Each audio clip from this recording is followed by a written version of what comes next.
बिस्मिल्लाहिर्रहमानिर्रहीम। अस्सलामु अलैकुम मुअज़्ज़िज़ दोस्तों, आप देख रहे हैं ZHP TV और मैं हूं ज़ुबैर उल हसन।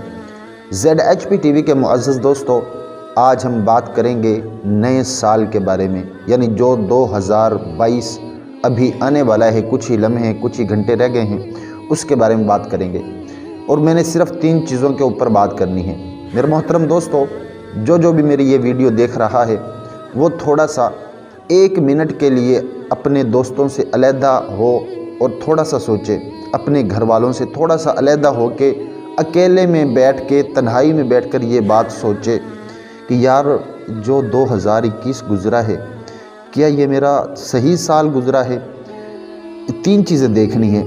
आया कि मैंने 2021 में कितनी नमाज़ें पढ़ी हैं, और दूसरी बात ये सोचनी है कि 2021 में मैंने कुरान मजीद की तिलावत कितनी की है, और तीसरी बात ये देखनी है कि आया मैंने इस साल में 2021 में कितने झूठ बोले हैं।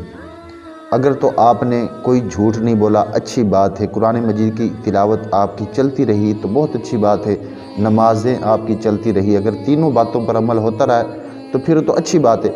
अगर इन तीनों बातों पर हम अमल नहीं करते रहे तो यकीनी बात है आप कुछ ही लम्हे रह गए हैं। आप अपने आप से अहद करें, एक अपने आप से एक वादा करना है। मैं नहीं कहता कि आप मेरे पीछे लग के वादा करें, नहीं, अपने आप से आपने अहद करना है, और वो पक्का अहद और वादा करना है कि इंशाअल्लाह ताला 2022 में मैंने कोई नमाज नहीं छोड़नी। और दूसरा कि मैंने कुरान मजीद की तिलावत करनी है, चाहे सिर्फ़ एक ही आयत पढ़ूं, लेकिन पढ़ना मैंने रोज़ाना है, रोज़ाना तिलावत करनी है।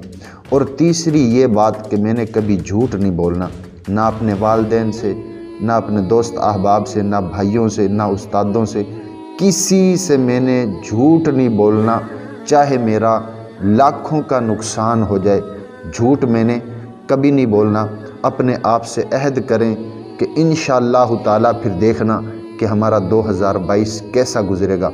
इस वीडियो को आप अपने दूसरे दोस्तों तक पहुंचाएं और चैनल को सब्सक्राइब करें। अपना भी ख्याल रखें और हमारा भी। अल्लाह हाफिज़।